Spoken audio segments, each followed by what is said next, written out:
প্রতিষ্ঠিত হয়ে আছে, তাছাড়া ঈশ্বর কিছুই জানবে। জীবে প্রেম করে যেই জন, সেই জন সেবিছে ঈশ্বর।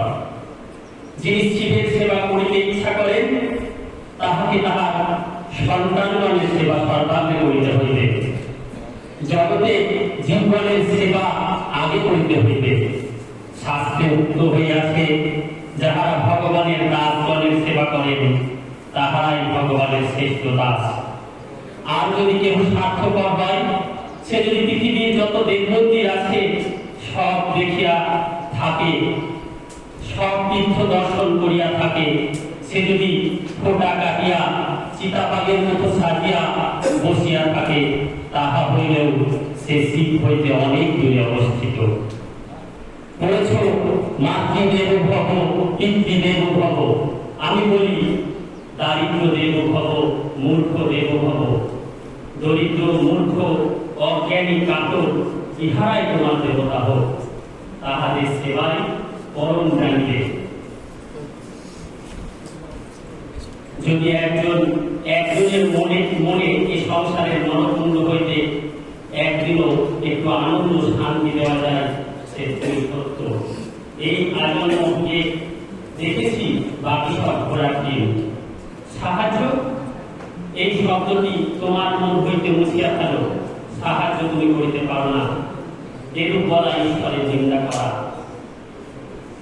তাহার কৃপাতেই তোমার অস্তিত্ব। তুমি কি মনে করো তুমি তাহাদের সাহায্য করিতেছ? তুমি তাহার উপাসনা করিতেছ, তাহার সেবা করিতেছ। দরিদ্র, দুর্বল, রোগী সকলের মধ্যে যিনি ঈশ্বর দর্শন করেন, তিনি যথার্থ শিবের উপাসনা করেন। যে ব্যক্তি কেবল প্রতিমার মধ্যে শিব উপাসনা করেন, সে প্রবর্তক মাত্র। যে ব্যক্তি কেবল মন্দিরে শিব দর্শন করে, তাহা অপেক্ষা যে ব্যক্তি জাতি, ধর্ম নির্বিশেষে একটা দরিদ্রকেও শিব বলে সেবা করে, তাহার প্রতি শিব অধিকতর প্রসন্ন হন। গায়ে গায়ে যা, ঘরে ঘরে যা, লোকহিত জগতের কল্যাণকর। নিজে নরকে যাও, পরের মুক্তি হোক। যখন মৃত্যু অবশ্যম্ভাবী, তখন ভালো কাজ করার জন্য দেহত্যাগ হতে হোক। আমার কথা যদি শোনো, তবে তোমাদেরকে আগে তোমার ঘরের দরজাটি খুলে রাখতে হবে। তোমরা তোমার বাড়ির কাছে, পাড়ার কাছে কত অভাগা লোক রয়েছে, তোমরা তাদের যথাসাধ্য সেবা করো। যে গৃহীত তাকে ঔষধপত্র জোগাড় করে দিয়ে শরীরের দ্বারা সেবা শুশ্রূষা করলে, যে খেতে পাচ্ছে না তাকে খাওয়ালে, যে অজ্ঞান তাকে তুমি যে এতটুকু লেখাপড়া শিখেছ মুখে মুখে যতদূর হয় বুঝিয়ে দিলে। আমার পরামর্শ যদি চাও বাবু, তাহলে এইভাবে যথাসাধ্য লোকের সেবা করতে পারলে তুমি মনের শান্তি পাবে। ব্রহ্ম হতে কীট পরমাণু, সর্বভূতে সেই প্রেমময়। মন প্রাণ শরীর অর্পণ করো শখে, সবার রায় বহুরূপে সম্মুখে তোমা। ছাড়ি কথা খুঁজিছ ঈশ্বর, জীবে প্রেম করে যেই জন, সেই জন সেবিছে ঈশ্বর। এই প্রসঙ্গে স্বামীজির একটি ছোট্ট কবিতা।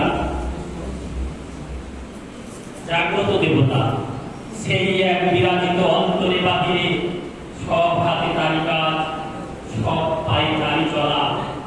তারি দেহ তোমরা সবাই, করুণার উপাসনা, ভেঙে ফেলো আর সব পুতুল প্রতিমা। মহামহিয়ান যিনি, দিন হতে দিন একাধারে কীট দেবতা যিনি। পাপী পুণ্যবান, বিশ্বমান, জ্ঞানগম্য, সর্বব্যাপী, প্রত্যক্ষ মহান। করুণার উপাসনা, ভেঙে ফেলো আর সব পুতুল প্রতিমা। অতীত জীবন ধারা মাথায় মাঠে, অথবা আগামী কোন জীবন মরণ। নিয়ত ছিলাম মোরা তাহাতে দিলে, চিরকাল এক হয়ে অবতারি বুকে। করুণার উপাসনা, ভেঙে ফেলো আর সব পুতুল প্রতিমা। ওরে মূর্খ দল, জীবন্ত দেবতা সেই অবহেলা করি। অনন্ত প্রকাশ তার এ ভুবনময়, চলেছিস মিথ্যা মায়ার পেছনে, বৃথা বন্ধ